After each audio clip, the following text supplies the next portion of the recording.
you should have these tools with you so that you can be a better analyzer of projects and tokens. So the very first thing that you need to have is this Bitcoin price cycle chart. So as you can see with Bitcoin, they have a halving rate. So like I said before, these developers, the way Bitcoin is mined is that these developers get a percentage, get a fixed number of Bitcoin to run these programs and use their computational power to verify these transactions. Now, what happens is that there's a fixed supply. Now, basic math from like 11th grade, you know, a geometric progression with a halving. So 1 plus half plus 1/4, that has a finite number, right? It's an infinite geometric progression. So in a similar way, so it had a block reward of 50 back in 2013. And after 2013, that reward was reduced to 25. Now, every 4 years, approximately 4 years, that block reward gets reduced to half. And as you can see, the Bitcoin rallies, usually 1.5 years within the block reward getting half.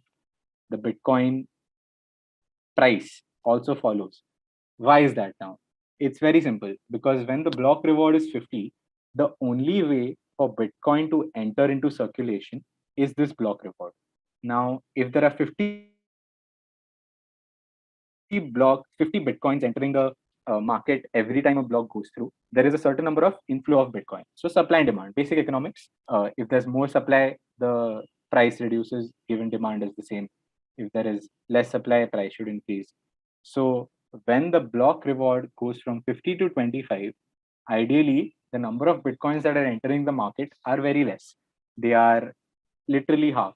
So technically, the price of Bitcoin should sort of double, almost double, because the number of tokens that are entering the market is very less. So this is going to continue every 4 years. And since there is a fixed supply for Bitcoin, this is what is going to give value to that. And it's very important to know that, right? Uh, how the supply of a token affects its price. That's basic economics. And so I want to introduce you to this other site as well, which is Etherscan. Okay, so for Ethereum, since everything is on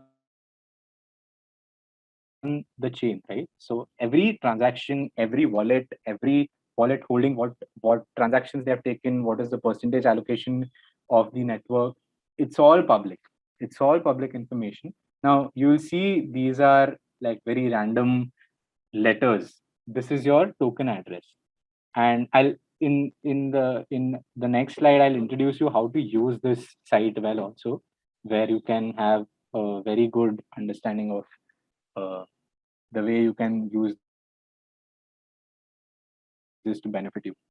So the basic proposition is that, since everything on the blockchain is public information, the only asymmetry comes in your ability to analyze it, right? Everything is there on the internet. So you just need to know what to look for and what to do with that information.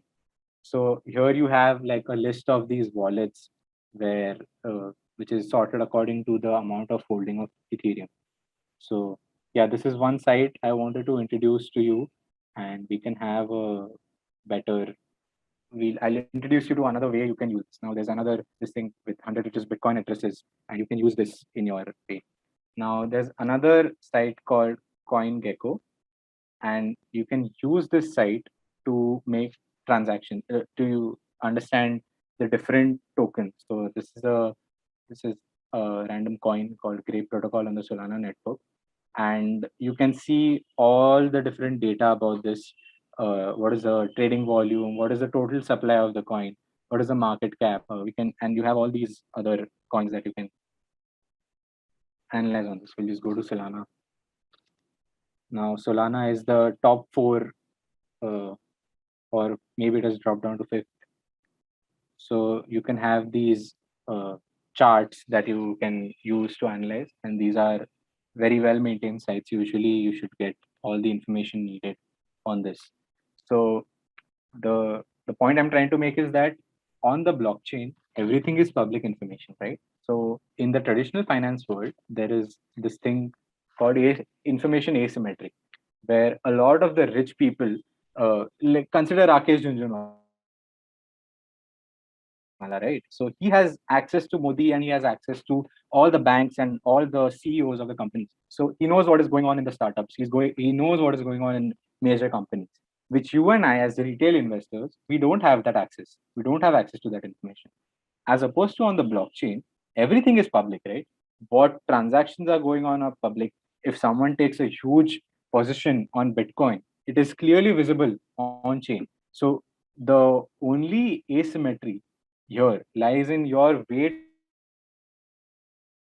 to analyze this. So if you know how to use that information, if you see there's someone taking a huge position, what are you going to do about it? That is where this thing comes in making money with crypto.